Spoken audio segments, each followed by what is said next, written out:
السلام عليكم.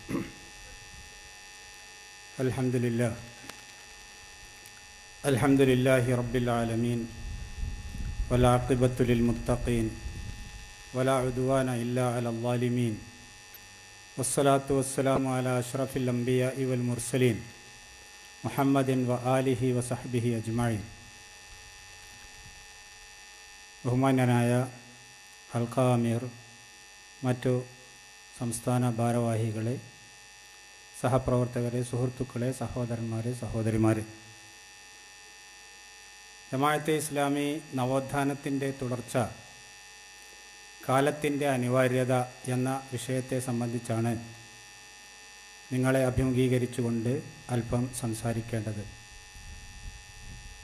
വളരെ ചിന്താർഹമായ ഒരു വിഷയം ചർച്ച ചെയ്യാനും മനസ്സിലാക്കാനും പറ്റിയ ഒരു സമയം ആണോ ഇത് എന്ന് സംശയമുണ്ട്. എങ്കിലും ഈ സമയത്ത് ഇത് കേൾക്കാനാണ് നിങ്ങളുടെ വിധിയും പറയാനാണ് എൻ്റെ വിധിയും എന്ന് നിശ്ചയിച്ചുകൊണ്ട് നമ്മൾ ഉള്ള സമയം ശ്രദ്ധിച്ച് കേൾക്കണം എന്ന് അഭ്യർത്ഥിക്കുകയാണ്.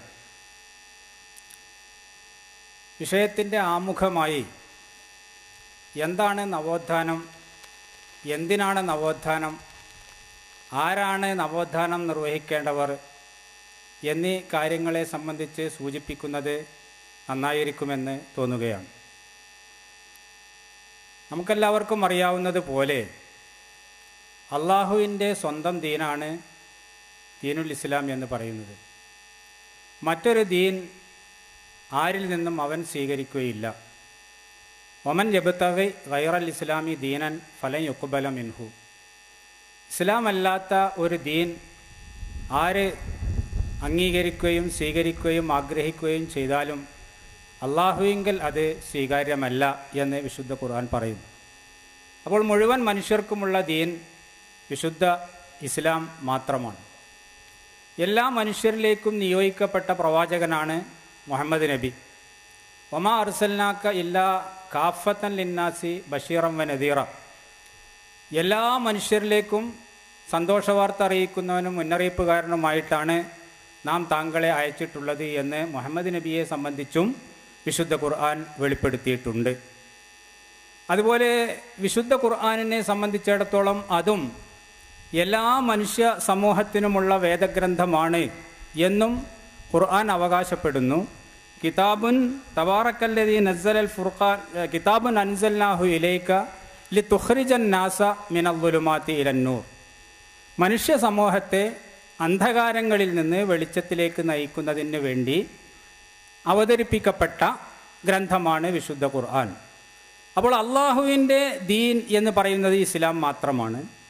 മുഹമ്മദ് നബി മനുഷ്യ സമൂഹത്തിന് മുഴുവനായി നിയോഗിക്കപ്പെട്ട പ്രവാചകനാണ്. വിശുദ്ധ ഖുർആൻ എല്ലാവരുടെയും വേദഗ്രന്ഥമാണ്. ലോകാവസാനം വരെ അതാണ് അംഗീകരിക്കേണ്ടതും നിലനിൽക്കേണ്ടതും എങ്കിൽ ഇതിന് തകരാറുകളൊന്നും സംഭവിക്കാതെ അവസാനം വരെ നിലനിൽക്കുക എന്നുള്ളത് അടിസ്ഥാനപരമായ ഒരാവശ്യമാണ്, അനിഷേധ്യമായ ഒരു സംഗതിയുമാണ് എന്ന് നമുക്ക് ബോധ്യപ്പെടും. അപ്പോൾ ഇതിനുള്ള ഒരു സംവിധാനമാണ് തജ്ദീദ് എന്ന് പറയുന്നത്. കാരണം പ്രവാചകത്വത്തിൻ്റെ ശൃംഖല അവസാനിക്കുകയും മുഹമ്മദ് നബിയുടെ ആഗമനത്തോടുകൂടി ഇനി പ്രവാചകത്വത്തിൻ്റെ ആവശ്യമില്ല, മനുഷ്യ സമൂഹത്തിന് സ്വീകരിക്കുവാനും അംഗീകരിക്കുവാനുമുള്ള അവസാനത്തെ പതിപ്പും നൽകപ്പെട്ടു എന്നതാണ് സത്യമെങ്കിൽ ഈ നൽകപ്പെട്ട സന്ദേശവും പ്രത്യയശാസ്ത്രവും ലോകാവസാനം വരെ കേടുവരാതെ നിലനിൽക്കേണ്ടതുണ്ട്. ഇത് വളരെ യുക്തിപരമായ ബുദ്ധിപരമായ ഒരാവശ്യമാണ് എന്നത് നമുക്ക് ബോധ്യപ്പെടുന്ന കാര്യം. ഏതൊരു ആദർശത്തെയും പ്രത്യയശാസ്ത്രത്തെയും സംബന്ധിച്ചിടത്തോളം നമ്മൾ ചിന്തിച്ചാലും കുറേ കഴിയുമ്പോൾ അതിൽ അല്ലറ ചില്ലറ വ്യത്യാസങ്ങൾ സംഭവിക്കുക, അല്ലെങ്കിൽ അതിന് ഗ്ലാനി സംഭവിക്കുക, അതിൻ്റെ തനിമയിൽ എന്തെങ്കിലും തരത്തിലുള്ള കുഴപ്പങ്ങളോ വ്യതിയാനങ്ങളോ സംഭവിക്കുക എന്നുള്ളത് സ്വാഭാവികമാണ്. അങ്ങനെ ഇല്ലാത്ത ഒരാദർശവും ഒരു പ്രത്യയശാസ്ത്രവും നമുക്ക് ചരിത്രത്തിൽ കാണാൻ സാധ്യമല്ല. പ്രവാചകത്വ പരമ്പര ഇങ്ങനെ നിലനിൽക്കുകയും തുടരുകയും ചെയ്തിരുന്ന കാലഘട്ടങ്ങളിൽ അതിനുള്ള പരിഹാരം പുതിയ പ്രവാചകൻ വന്നുകൊണ്ട് സംഭവിച്ച തെറ്റുകൾ തിരുത്തുകയും എന്തൊക്കെയാണ് ഇനി വേണ്ടത് എന്ന് വ്യക്തമാക്കി കൊടുക്കുകയും ചെയ്യുക എന്നുള്ളതായിരുന്നു. അങ്ങനെ പ്രവാചകന്മാർ വന്ന് തെറ്റുകൾ തിരുത്തി പുതിയതാവശ്യമായത് കൊടുത്ത് ആ രൂപത്തിൽ അതിനെ കേടുപാടുകളിൽ നിന്ന് സംരക്ഷിച്ച് നിലനിർത്തുന്ന, അതിൻ്റെ നൈരന്തര്യം ഉറപ്പുവരുത്തുന്ന ആ സംവിധാനമാണ് നമുക്ക് കാണാൻ സാധിക്കുന്നത്. പക്ഷേ പ്രവാചകത്വം അവസാനിച്ചതോടുകൂടി, ഇനിയൊരു പ്രവാചകൻ വരാനില്ല എന്നതോടുകൂടി പിന്നെ ഈ ഉത്തരവാദിത്വം എങ്ങനെ നിർവഹിക്കപ്പെടും? ആരാണ് ഈ സേവനം നിർവഹിക്കുക? ആരെയാണ് ഇതിന് ചുമതലപ്പെടുത്തിയിട്ടുള്ളത് എന്നത് തീർച്ചയായും തന്നെ നാം ചിന്തിക്കേണ്ടി വരുന്നു. ഇതിന് ദീനിൽ വല്ല പ്രാധാന്യവുമുണ്ടോ അല്ലെങ്കിൽ വല്ല സംവിധാനവുമുണ്ടോ എന്ന് നമ്മൾ ആലോചിച്ചാൽ നമുക്ക് മനസ്സിലാക്കാൻ സാധിക്കും. പ്രവാചകൻ തിരുമേനി സല്ലല്ലാഹു അലൈഹി വസല്ലമയുടെ വചനങ്ങളിൽ നിന്ന് തന്നെ ഇതിന് അള്ളാഹു ചില രീതികൾ സ്വീകരിച്ചിട്ടുണ്ട്, അല്ലെങ്കിൽ ദീനുൽ ഇസ്ലാമിൽ അതിന് ചില സംവിധാനങ്ങൾ ഉണ്ട് എന്ന് നമുക്ക് മനസ്സിലാക്കാൻ സാധിക്കും. പ്രവാചകൻ തിരുമേനി സല്ലല്ലാഹു അലൈഹി വസല്ലമയിൽ നിന്ന് ഇക്കാര്യം പല സന്ദർഭങ്ങളിലും വ്യക്തമാക്കപ്പെടുകയും അത് ഈ സത്യത്തെ യാതൊരു തരത്തിലുള്ള തകരാറും കൂടാതെ പൂർണ്ണമായ രൂപത്തിൽ നിലനിർത്തുകയോ അല്ലെങ്കിൽ അതിൽ സംഭവിച്ച ഗ്ലാനികളോ തകർച്ചകളോ ഒക്കെ പരിഹരിക്കുകയോ ചെയ്യുന്ന ഒരു വിഭാഗം കാലാകാലങ്ങളിൽ ഈ സമൂഹത്തിൽ ഉണ്ടായിക്കൊണ്ടേയിരിക്കും എന്ന് പ്രവാചകൻ തിരുമേനി സല്ലല്ലാഹു അലൈഹി വസല്ലം വ്യക്തമാക്കിയതായി നമുക്ക് കാണാൻ സാധിക്കുന്നതാണ്. ബദഅ അൽ ഇസ്ലാമു ഗരീബൻ വസയഊദു ഗരീബൻ കമാ ബദഅ ഫതൂബാ ലിൽ ഗുറബ എന്ന് ഇമാം മുസ്ലിം റിപ്പോർട്ട് ചെയ്ത ഹദീസിലും ഫതൂബാ ലിൽ ഗുറബ അല്ലദീന യുസ്ലിഹൂന മാ അഫ്സദന്നാസു മിൻ സുന്നത്തി എന്ന് ഇമാം തുർമുദിയുടെ റിവായത്തിൽ കൂടുതലായി റിപ്പോർട്ട് ചെയ്യുന്നതും നമുക്ക് കാണാൻ സാധിക്കും.